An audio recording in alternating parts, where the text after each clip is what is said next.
9 de septiembre de 1976. Pekín, China. Mao Zedong, líder del Partido Comunista Chino, acaba de morir. Su funeral parece el de un emperador. Su plan para industrializar China a toda velocidad provocó el mayor desastre causado por el ser humano en la historia. El gran salto adelante. Hasta 50 millones de personas murieron de hambre. En 1976, China tiene 930 millones de habitantes. Es un país inmenso, y aún así, su economía apenas equivale a la mitad de la del área metropolitana de Tokio. Es la mayor concentración de pobreza del planeta. El 90% de sus ciudadanos sobrevive con menos de $100 al año. Viven en el campo o en barrios marginales, en condiciones higiénicas desastrosas, sin agua corriente ni electricidad.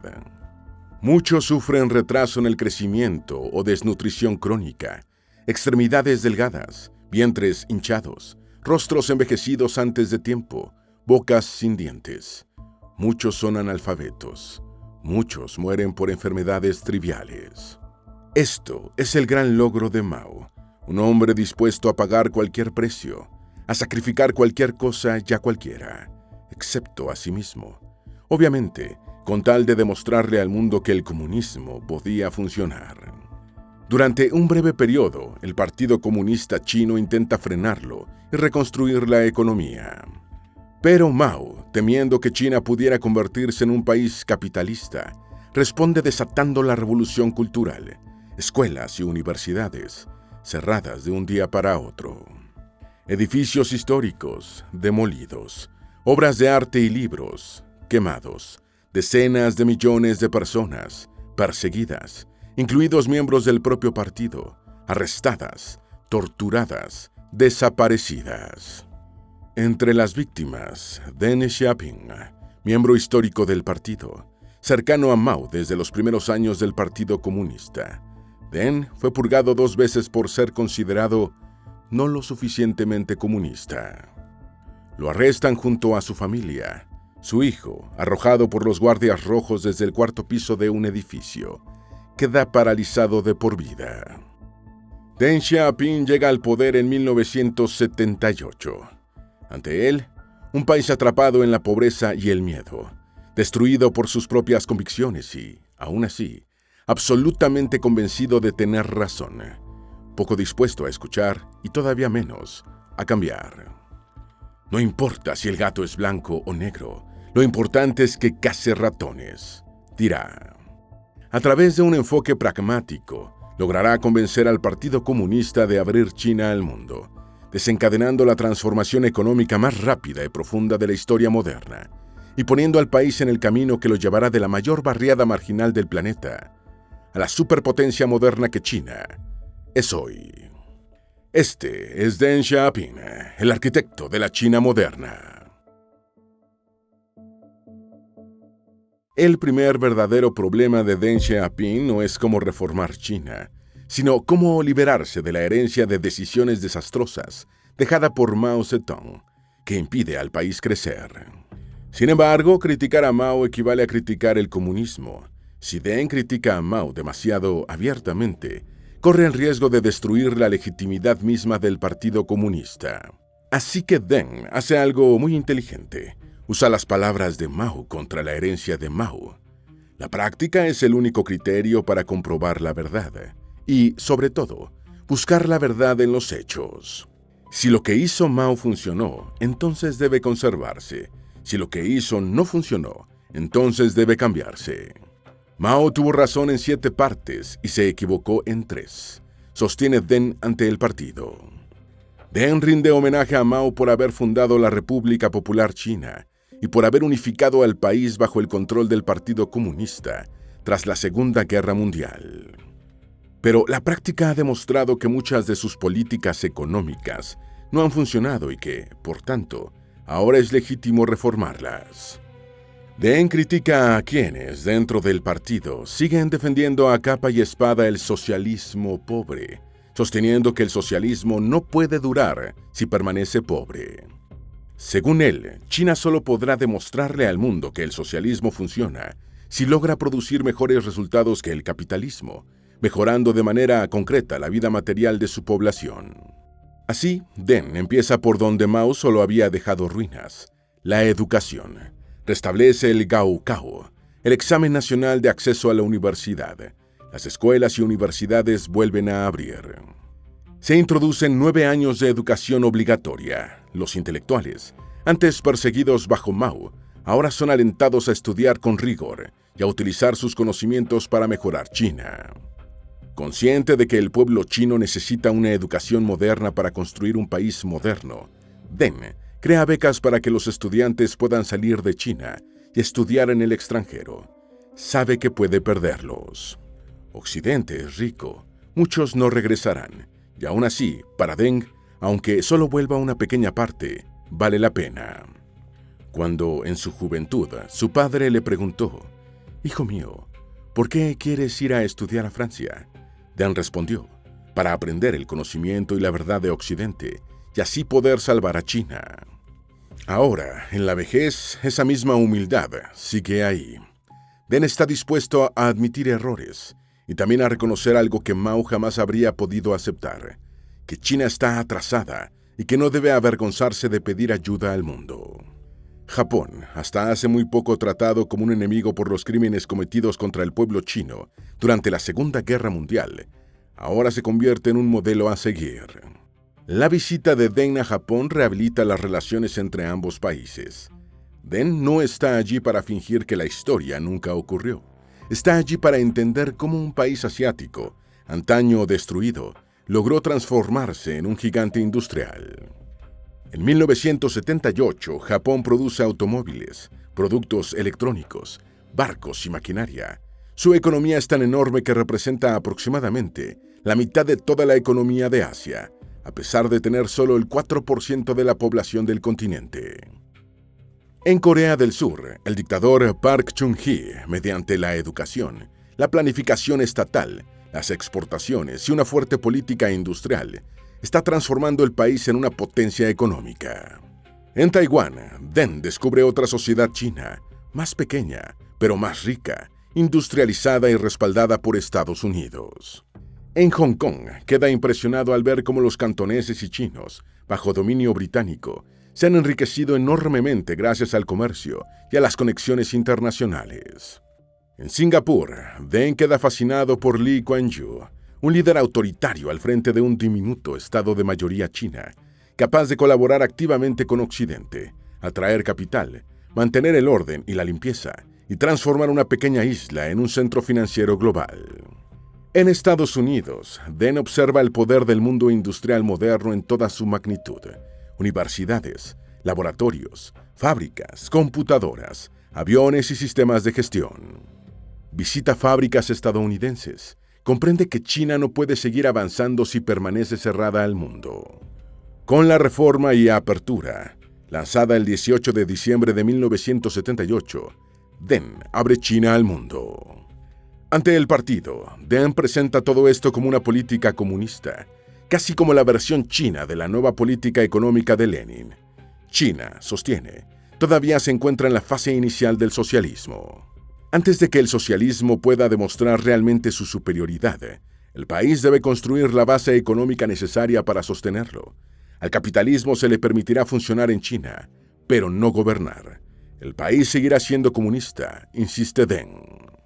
Así, Deng abre China, pero, para no asustar al partido, no lo hace de golpe.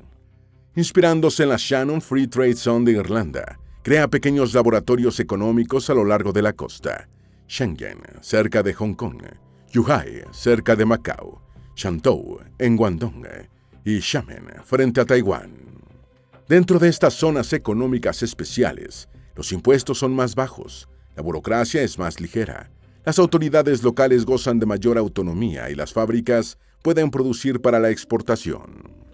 Los empresarios de Hong Kong, Macao, Taiwán y de la diáspora china, deseosos de acceder a la mano de obra barata de la China continental y a su futuro mercado de casi 1.000 millones de personas, aprovechan de inmediato la oportunidad. El capital extranjero fluye rápidamente hacia estas ciudades, llevando consigo tecnología, maquinaria y conocimientos empresariales. La reacción dentro del Partido Comunista Chino es durísima. Deng es acusado de envenenar China con el capitalismo. Deng, en cambio, sostiene que ninguna política es socialista o capitalista por naturaleza. Lo que importa es si funciona. En el plano interno, Deng aplica la misma lógica. Desde la época de Mao, los campesinos siguen obligados a trabajar tierras colectivas y a entregar cuotas de productos agrícolas para alimentar a las ciudades, mientras que las ciudades, al menos en teoría, deberían proporcionarles bienes industriales a cambio. Sin embargo, en 1978, en la provincia de Anhui, se descubre que algunos pueblos están infringiendo las reglas. En lugar de cultivar la tierra colectivamente, reparten la producción entre las familias, entregan al Estado la cuota exigida, sí, pero luego se quedan o venden en secreto lo que sobra. Bajo Mao, estas personas terminarían en prisión. Bajo Deng, se permite que el experimento continúe. Cuando el Partido Comunista comprueba que la producción realmente está aumentando, porque los campesinos por fin tienen un incentivo para trabajar más, ya que pueden quedarse con una parte de lo que producen, el sistema empieza a expandirse, primero del pueblo a la provincia y luego de la provincia a toda China. Este es el método de Deng. Antes de castigar a alguien porque parece estar haciendo algo ilegal o capitalista, déjalo actuar. Si lo que hace produce resultados negativos, deténlo. Si funciona, replícalo. Deng anima a los gobiernos locales a seguir el mismo proceso, experimentar, observar los resultados y luego ampliar aquello que funciona, lo que él llama cruzar el río tanteando las piedras. En 1979, poco después de regresar de Estados Unidos, Deng Xiaoping ordena la invasión de Vietnam. Oficialmente, el objetivo es darle una lección a Vietnam y obligarlo a retirarse de Camboya, donde las fuerzas vietnamitas acaban de derrocar al régimen de Pol Pot. En realidad, el propósito de la guerra es enviar un mensaje mucho más amplio. China no tolerará la expansión de un aliado soviético en el sudeste asiático y, además, quiere demostrarle a Estados Unidos que, tras su derrota en Vietnam, Pekín está ahora de su lado. Sin embargo, China no consigue obligar a Vietnam a retirarse de Camboya. La invasión termina en un estancamiento y revela hasta qué punto el ejército chino está atrasado, mal coordinado y poco preparado. Deng convierte este fracaso en un argumento a favor de la reforma. Si China quiere convertirse en una potencia mundial, no puede seguir dependiendo de un ejército gigantesco, compuesto por millones de soldados mal entrenados. Así, Deng reduce el Ejército Popular de Liberación en alrededor de 1 millón de efectivos y desplaza la atención hacia la calidad, modernización, educación, tecnología y disciplina. En los años 80, en las ciudades chinas, las fábricas estatales que bajo Mao garantizaban empleo de por vida, el llamado cuenco de arroz de hierro, empiezan a despedir trabajadores para aumentar la eficiencia. En los barrios comienzan a aparecer pequeños negocios y vendedores ambulantes. La producción agrícola aumenta. En los pueblos, pequeñas fábricas empiezan a producir a gran escala herramientas, ropa y objetos de uso cotidiano. China se vuelve más productiva, pero también más desigual. Algunas regiones se enriquecerán antes que otras, dice Deng. Los despidos generan desigualdad, desempleo y alimentan la delincuencia. La apertura económica también trae consigo cultura occidental, moda, música y nuevas costumbres extranjeras. En 1983, Deng lanza la campaña contra la delincuencia conocida como golpear duro, una represión extremadamente severa contra el crimen y el desorden social. Alrededor de 30.000 personas son condenadas a muerte, a menudo bajo acusaciones muy vagas, como vandalismo o gamberrismo, una etiqueta que podía incluir delitos muy distintos entre sí, desde mantener relaciones sexuales con demasiadas parejas, hasta vestir ropa considerada demasiado occidental, o adoptar comportamientos que el Estado juzgaba moralmente corruptos. Durante la época de Mao, las mujeres chinas tenían, en promedio, 6 hijos. En 1978, la tasa de fertilidad ya había caído por debajo de los 3 hijos por mujer. Aún así, el partido temía que el crecimiento continuo de la población ejerciera demasiada presión sobre la economía. Así que, bajo Deng, China introduce la política del hijo único. En las zonas rurales se conceden algunas excepciones. porque las familias necesitan hijos para seguir trabajando la tierra. En las ciudades, en cambio, antes de casarse o tener un hijo, las parejas deben obtener un certificado, una autorización de su unidad de trabajo, un sistema nacido durante la época maoísta y que continúa también bajo Deng. Como a las parejas solo se les permite tener un hijo, muchas prefieren tener un varón antes que una niña, porque los hombres son considerados más útiles para el trabajo, porque continúan el apellido familiar y porque, tradicionalmente, se espera que mantengan a sus padres durante la vejez. Así, sobre todo con la difusión de las ecografías, muchos embarazos que habrían terminado en el nacimiento de niñas son interrumpidos. Con el tiempo, China desarrolla un enorme desequilibrio de género, alrededor de 30 millones más de hombres que de mujeres. Las mujeres embarazadas de un segundo hijo sin autorización son obligadas a abortar o castigadas con multas extremadamente severas. El caso más extremo aparece en el censo del año 2000, cuando la provincia de Jiangxi alcanza los 138 hombres por cada 100 mujeres. Deng también negocia el regreso de Hong Kong, hasta entonces bajo control británico, y de Macao, bajo control portugués. Hong Kong volverá oficialmente a China en el año de 1997, mientras que Macao lo hará en 1999. Durante los siguientes 50 años, ambos territorios deberán vivir bajo la fórmula de un país, dos sistemas. China recupera la soberanía, mientras que Hong Kong y Macao conservan sus economías capitalistas, sus sistemas jurídicos y su estilo de vida, en lugar de ser absorbidos inmediatamente por la China continental.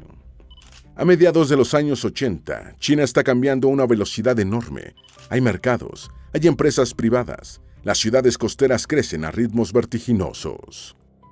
En 1984, China abre otras 14 ciudades costeras a la inversión extranjera. Pero junto con el crecimiento también llega la corrupción, la inflación y los hijos de los funcionarios del Partido Comunista, que se quedan con la mejor parte de la nueva economía. Esto crea un nuevo problema para el partido. Una vez que la gente aprenda a pensar en términos económicos, también empieza a pensar en términos políticos. Los estudiantes comienzan a protestar. El activista por los derechos humanos, Wei Jinxiang, pregunta si China ha dado prioridad a las 4 modernizaciones: agricultura, industria, ciencia y tecnología y defensa nacional. ¿Por qué no añadir una quinta, la democracia? Si China puede reformar la economía, ¿por qué no reformar también su sistema político? Termina en prisión. Dentro del partido, Hu Yaobang es el dirigente más admirado por los estudiantes, porque lo consideran más tolerante y más abierto. Yao Ziyang, mientras tanto, se convierte en el rostro de la reforma económica. Más mercado, más apertura y una actitud más flexible frente a las demandas estudiantiles. Pero para los sectores más conservadores del Partido Comunista Chino, todo esto resulta peligroso. Hu Yaobang es obligado a dimitir en 1987, acusado de haber sido demasiado indulgente con las protestas estudiantiles. Cuando muere en 1989, los estudiantes se reúnen en la plaza de Tiananmen para rendirle homenaje.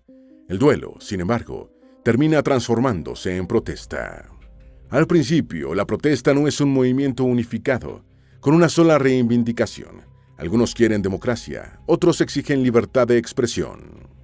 Otros piden que el gobierno intervenga contra la corrupción y la inflación, y otros simplemente quieren que el Partido Comunista los escuche. Pero día tras día, la multitud sigue creciendo. Se suman más estudiantes, llegan obreros, intelectuales y ciudadanos comunes. La plaza de Tiananmen se convierte así en el lugar donde terminan confluyendo todas las contradicciones de la China de Deng. Un país más rico, pero no más libre. Una economía más abierta, pero un sistema político que sigue siendo cerrado. Para Deng, este es el límite. Ha aceptado los mercados, ha aceptado el capital extranjero, la empresa privada y las desigualdades, pero un movimiento que cuestione el monopolio del Partido Comunista no lo puede aceptar. En junio del año 1989, el ejército entra en Pekín y reprime la protesta por la fuerza. Mueren hasta 2.600 personas. Yao Ziyang, que se había opuesto al uso de la fuerza, es puesto bajo arresto domiciliario durante el resto de su vida. Después de Tiananmen, Deng pierde impulso. Jiang Zemin se convierte en secretario general. Dentro del partido, muchos empiezan a acusar a las reformas de Deng de haber sumido a China en el caos. Deng frena. China se encuentra ahora ante una encrucijada: replegarse de nuevo bajo la sombra de Mao o seguir abriéndose hacia un futuro cada vez más imprevisible. Después del incidente de la plaza de Tiananmen en 1989, el Banco Mundial y el Banco Asiático de Desarrollo suspenden los préstamos a China. Los inversores extranjeros se ponen nerviosos. Por primera vez desde el inicio de la reforma y apertura, el futuro de China parece incierto. Luego, en 1991, la Unión Soviética se derrumba. Para China, es un golpe durísimo. La Unión Soviética había sido el primer estado comunista de la historia, la segunda economía más grande del mundo, y el modelo que China debía seguir.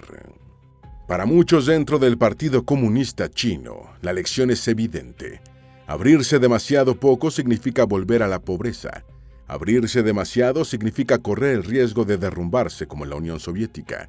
Así que el partido decide ralentizar las reformas y ganar tiempo.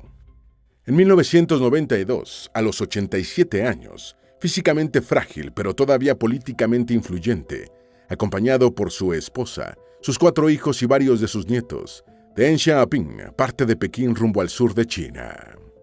En Wuhan y Shaanxia advierte a los funcionarios locales que China no puede sobrevivir avanzando lentamente.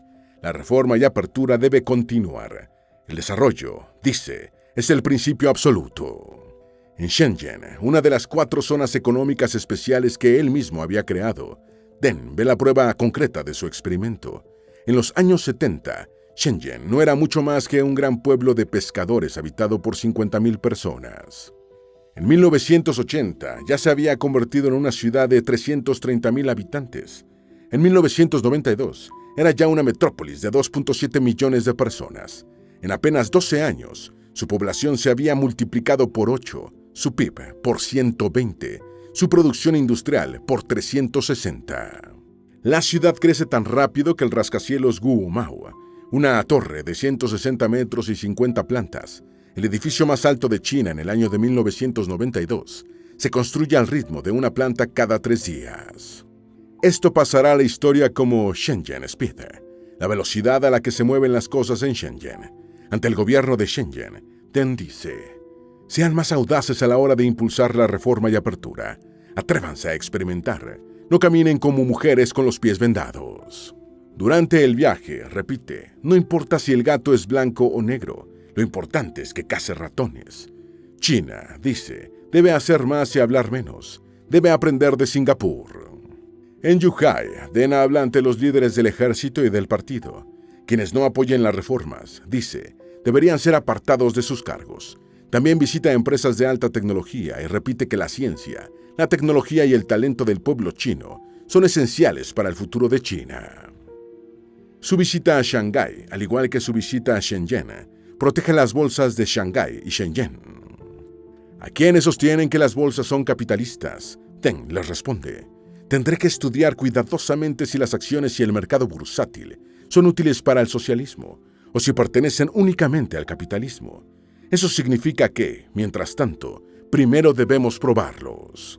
Al principio, el partido y los medios de comunicación lo ignoran casi por completo, pero al final el partido cede y su viaje se muestra en la televisión nacional. Su supuesto lema durante la gira del sur, enriquecerse es algo glorioso, desata una ola de emprendimiento que seguirá impulsando la economía china durante décadas. En 1992, este simple viaje de un hombre mayor explorando su propio país devuelve la confianza a los inversores extranjeros y salva a China del cierre. En el año 2000, China supera a Italia en PIB. En 2001 entra en la Organización Mundial del Comercio. En 2002 se convierte en la fábrica del mundo, el país con el mayor volumen de exportaciones.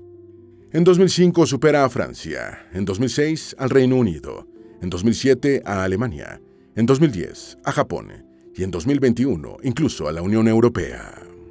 La propia Shenzhen pasa de tener 2.6 millones de habitantes en 1992 a los 18 millones de hoy, convirtiéndose en el Silicon Valley chino. China se ha vuelto irreconocible respecto a lo que era apenas 3 décadas antes, con ciudades que a menudo parecen sacadas de un mundo cyberpunk.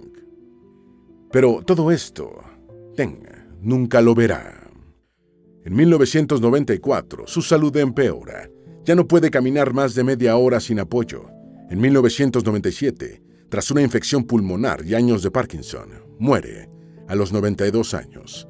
El Estado transmite su funeral, una ceremonia sencilla. No deja detrás ningún culto a la personalidad, ningún retrato, ninguna estatua. Ningún hombre puede lograr nada sin la ayuda de los demás, dijo una vez. Jiang Zemin lo celebrará como el hombre que creó el socialismo con características chinas. Mientras Mao Zedong fue embalsamado y despedido con honores de emperador, el cuerpo de Deng Xiaoping fue cremado, sus órganos y sus córneas donados a la ciencia, sus cenizas esparcidas en el mar, como las de cualquier otro hombre.